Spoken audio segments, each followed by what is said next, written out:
Oh, 1987 was a huge year for pop culture. Everybody was concerned for baby Jessica, who fell down the well. Beastie Boys' Licensed to Ill, the first rap album to hit #1 and stayed there for 7 weeks. Ronald Reagan told Gorbachev to tear down this wall. And Patrick Swayze ensured that nobody puts baby in a corner. And the NES was establishing itself as the premier video game console, or entertainment system, for US homes, providing a ton of great arcade games that looked pretty close to the arcade version, as well as establishing a few IPs for the NES that are still making new video games today. How are you feeling? You got John Riggs here covering a ton of games that came out in 1987 for the NES. The good, the bad, the obscure, and although Genesis does what Nintendo don't, you can't spell Genesis without NES. And if you agree with that, make sure you're subscribed. And going chronologically in 1987, the first game released was a game by Capcom. Trojan brings the arcade classic home to the NES. Now Trojan, in my opinion, not the greatest game in the world, but it's still worth a play. It's a post-apocalyptic world, but here's you with your sword and your shield. The unfortunate thing is, even in the arcade,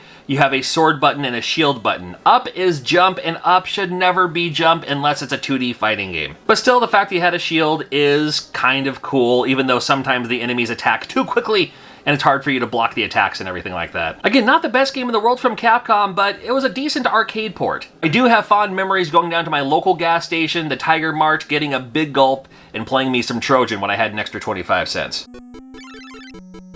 Pro Wrestling came out in 1987, and this game, more than any other game, was the reason I knew I needed an NES. Now, I was aware of the Nintendo Entertainment System before this, and I didn't have mine yet. But as soon as I saw this game in action, I knew I had to have it. Had a cast of characters, 6 wrestlers to choose from, and depending on who you play as, you have your own specialty move, just like your finishers, man, I love it. Some seem a little bit more devastating than others, but still the fact that each wrestler had its own moves that only they could do and no one else. And most people love Starman, and Starman's great and everything. I liked the Amazon because the Amazon would do the old heel move, you know, stab him in the head with a fork and then like show the referee that his hands are clean, didn't have any weapons. Pro Wrestling, in my opinion, still fun today. It's easily one of the best wrestling games we had on the NES.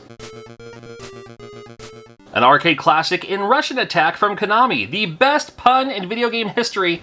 Russian Attack? Rush in Attack? Come on now. Another game where up is jump. Oh, well, you know, whatever. Notoriously hard. Not that it's a hard or difficult game, it's the fact that it's a one-hit kill game. And games with a one-hit kill, well, they're quarter bunches in the arcade, and on the NES, it just makes it that much more frustrating. It was still worth borrowing from a friend if they already had it. Now, video game rentals weren't quite a thing yet, but they just started becoming a thing around this time. Yeah, all you can do is just stab the fools anyway, and then you know, watch out for the other guys, but you can also pick up these bazookas, and, you know, that'll help you clear a path in a big hurry.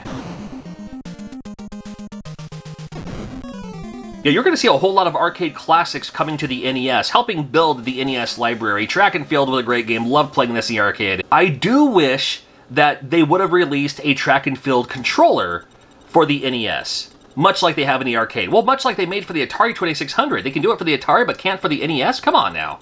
Well, it still played pretty well on the NES. I was a big fan of this game. Pretty close to the arcade version. Yeah, still, you know, lots of different things you can choose from. I was a big fan of this skeet shooting one. That was kind of fun. And a fun game to play 2-player if you're looking for that competitive mode with you and your friends or you and your brothers and sisters and all that. Yeah, Track and Field, always fun. Burger Time, another arcade classic, the first NES game I've ever played. I literally remember playing this at a mall kiosk when they were trying to sell Nintendo Entertainment Systems, you know, just separately. They had these displays set up, and yeah, you could play from a selection of games. And the first game I played was, hey, I recognize Burger Time. I'll check out Burger Time. Pretty difficult. It wouldn't be so difficult if you had more pepper. You only get a few options for pepper, where you can, like, you know, freeze the enemies to where they're going. It took me a while to play this game to realize that if you drop the burgers or items while an enemy is on top of them, it makes it go down further. That's going to help you out a ton. But I do love Burger Time, still fun today. Now, Castlevania I first saw as an arcade game, as versus Castlevania at my local Red Robin in the back of the arcade there. So when I saw this on the NES, I was like, oh my god, it's Castlevania the arcade. I thought it was an arcade game. When I played it in the arcade, I thought it was an arcade game. Little did I know, it was like the NES game. So I was like, oh, it's the same exact game. And that's exactly what I wanted. And maybe that's what they were shooting for with those versus cabinets. It's like, hey, it's the same in the arcade as it is at home. Well, I mean, with Castlevania, you can't go wrong. It was cool because it gave it that spooky vibe. There weren't a whole lot of spooky vibe games. You know what I'm talking about? Games with monsters, game with, you know, zombies and stuff like that. You know, games with public domain villains like Dracula, like Frankenstein, like a mummy. Yeah, anybody can make those games. And well, Castlevania combined them all. Can't deny its popularity. Yeah, 1987, believe it. Ikari Warriors played okay for the NES. It was more fun in the arcade because you had the little turn dial knob, so you could like walk forward but shoot sideways and all that. But in this game, you just shoot the direction you're facing, and it works pretty well for the most part. Now you can pivot your tank turret so you can drive a certain direction and flip the turret around to just shoot in a different direction. So you can kind of do it with the tank. And there's enough tanks in this game that you can kind of almost always be in a tank, sometimes it seems. But Ikari Warriors was great more than anything because it was 2 players simultaneous. So you and a friend could play at the same time without having to, you know, share the controller. First you go, then I go. 2-player alternating games, that shouldn't even be a thing. It honestly shouldn't. It should just, you know, play it 2 players at the same time, or don't play 2 players at all. That's my thing. 3 silver box games. We had the black box games, and then there's 3 silver ones. The first one being Kid Icarus. As much as I want to say that I love this game, man, I think it's more nostalgia than anything. Because the game is like, it's kind of hard. It's a whole lot of like heart grinding for items that you don't truly need to beat the game. There's a lot going on for this game. I think it was ahead of its time, for sure. But man, they could have eased up on the difficulty just a smidge. To help me out a little bit. Interesting that you scroll upwards instead of left to right, although the later levels you do scroll left to right, you know. Just give it a new perspective. And introduce us to a new character that we will only see a few times compared to other Nintendo characters. But when we saw him, hey, old school fans like myself would be very proud to see him. Did you grab Mighty Bomb Jack as well? Well, I mean, I never, to this day, don't have a clue what I'm doing with Mighty Bomb Jack. It has these stages where you go through, you can collect the bombs, I guess. You can open up these treasure chests. What do they do? I don't know. And maybe because I never had the manual. And then in these final stage rooms with all the bombs, I'm guessing I'm supposed to pick them up in... You can pick them all up any way you want, but if you pick them up in order of when they're being fused, then maybe more items drop, or this thing floats around to turn the enemies into coins. Something like that. I don't know. I really should do my research to find out more, because the game isn't terrible. I mean, I have fun when I play it. I just don't have a clue what I'm doing half the time. I just go around and not die. That's the premise for most NES games, right? Just go around and don't die. Perfect. Rygar, another arcade game coming to the NES, confusingly not the same arcade game as you play in the arcade as you do on the NES. This happened a few times where they would change the game just a little bit to give it more of a storyline. Maybe not so much of a storyline, but to give it more adventure. So instead of it just being linear 1, 2, 3, 4, 5 in-game, whatever, this game, you have an overworld map. And you know, it's kind of a little bit open. You go over here, go over there. Explore the map. Why not? The game, well, it's a little buggy, it's a little glitchy, but at the time, we had what you had. There were no DLC, you know? You just had to work with what you got and figure it out. And the game is beatable. I love watching speedrunners beat this game. I love watching speedrunners glitch this game. But Rygar is a classic, and I still love the music today. Well, Section Z just looked cool. Now, there's an arcade game of Section Z. I never saw it. I've never seen it in the arcade. The arcade game is more linear. This one kind of gives you a path to choose. You can choose if you want to go up or down. Sometimes you skip a level, sometimes you go back a level. So there might be some memorization or maybe writing something down in a book saying, okay, you know, first level I go here, the second level I go there, yeah, whatever the case might be. But it plays like a shooter, and the A and B buttons shoot in front of you as well as behind you. The enemies sneak up on behind you. So, pretty fun game if you were playing this back in 1987. I do love my puzzle platformers. Solomon's Key is, well, not necessarily one of those games, but I enjoy it. I get it.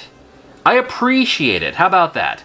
I'm not very good at it. That's not the reason I don't care for this game, but sometimes, like with Lode Runner, I get a little confused, and I shouldn't, how the block building or block disintegration thing works, and then I'm usually too busy trying to do something, and then an enemy comes up and, you know, kicks me in the backside and I die. But I remember seeing this a lot in magazines. I remember people talking about this game pretty regularly back in 1987 when it was a thing. It just looks like one of those kind of games. Maybe it was originally on DOS or like some kind of computer or something.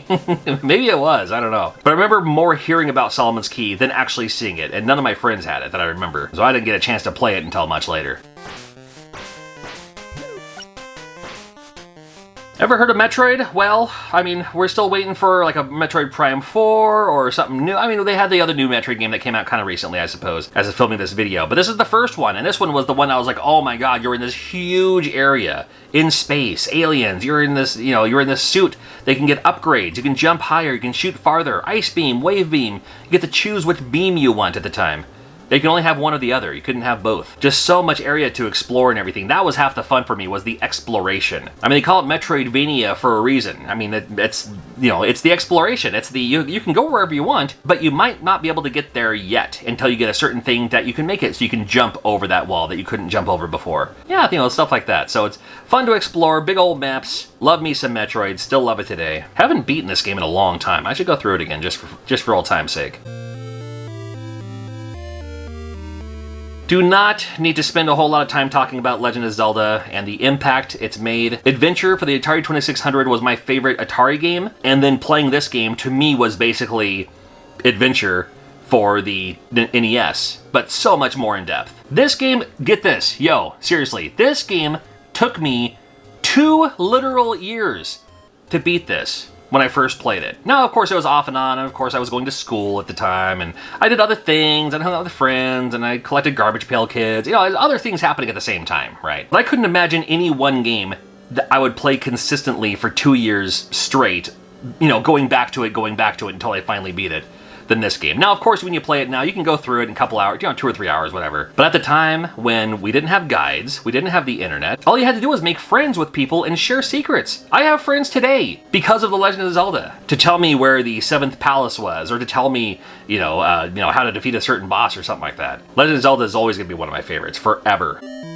Big fan of Arkanoid in the arcade, and it played pretty well on the NES too. In fact, it looked similar enough for me. You could get it with that controller. It plays fine with the D-pad, but those later levels, I don't know if this game is beatable with a D-pad.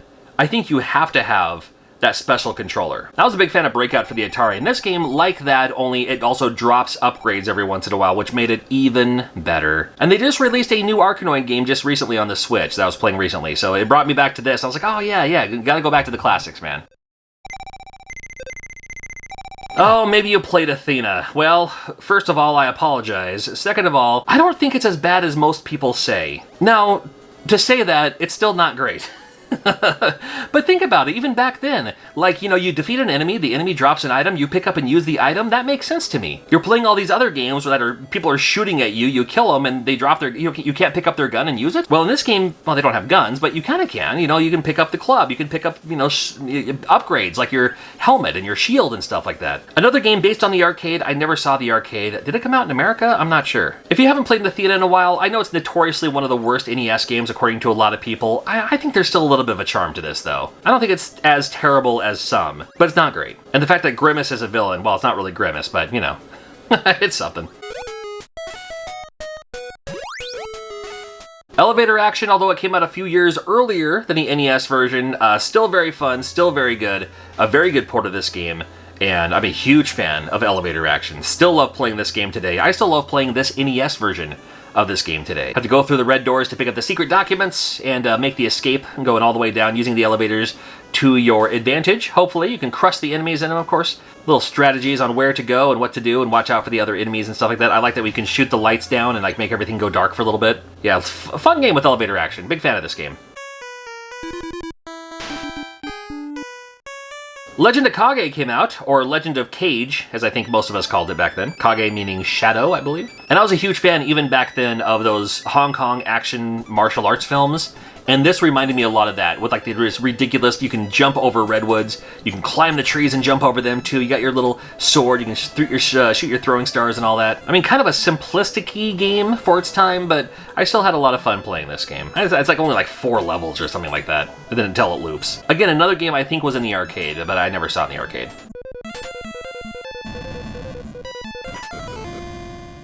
Well, I was curious to play 3D World Runner because it looked like Space Harrier, and it turns out it's not exactly like Space Harrier at all. The only thing that they have similar is kind of that 3D view. And there was the 3D option for this game too. But instead of floating around, you'd have to jump. And you have to jump over these holes and watch out for those too. I remember seeing it. I remember I had to play it. I'm glad I played it. Maybe you did too.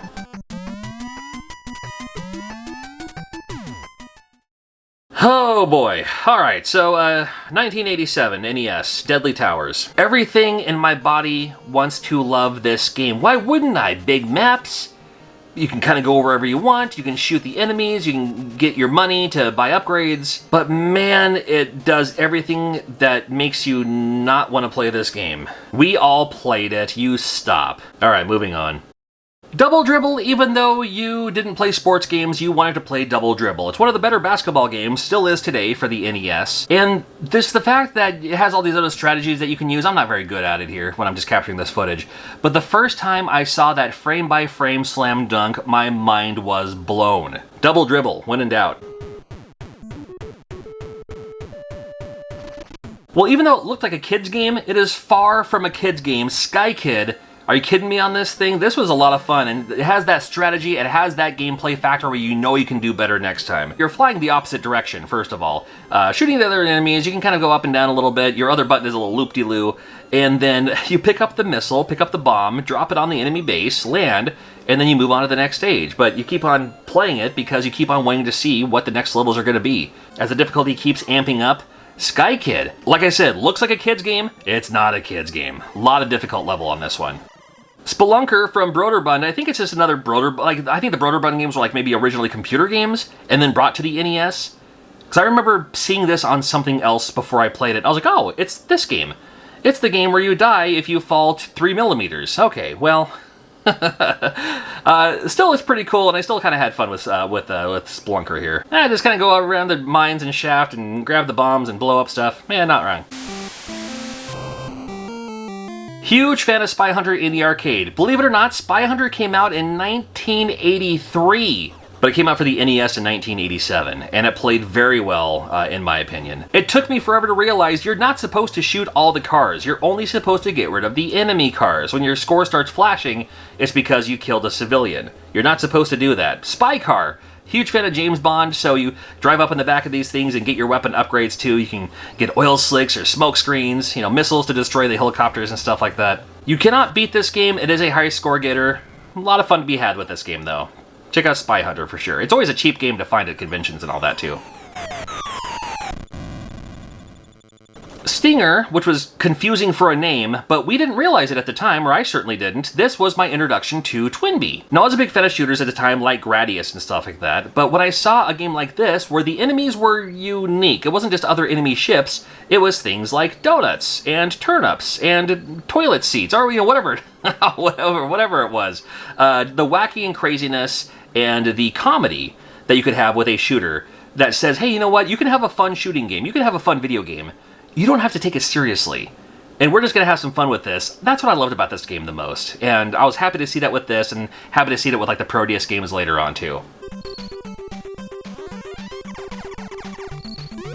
Mike Tyson's Punch-Out was the game everybody wanted. This game still impresses me today. There's still so much strategy with this game today. It's a Twitch favorite. I play it defensively. I know there's strategies you can like punch them a certain way, then dodge, then you do this thing. I don't know all those. I could learn all those.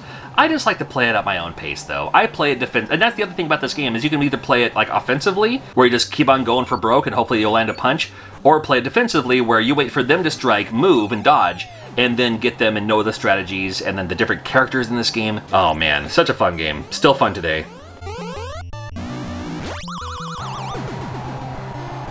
We already had Kid Icarus and Metroid, and Rad Racer rounds off the third of the Silver Box games. And Rad Racer, it's a decent racing game, had that 3D element, it came with 3D glasses. I've had them, but I never bothered using them. Did anyone ever play as the F1, like the Formula 1 racer?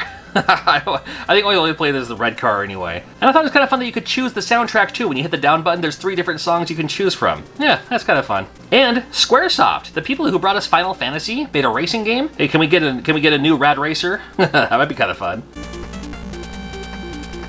Jaws may have been many people's introduction to LJN. Here's the thing though, Jaws is actually a pretty decent game once you know how to play it. Once you know how to play it, it's a pretty decent game. In fact, speedrunners play this game, they can probably beat it in, like 4 minutes, it seems like. But really, just grab the shells, you can get your upgrades and get your items, get the shark tracker and all that.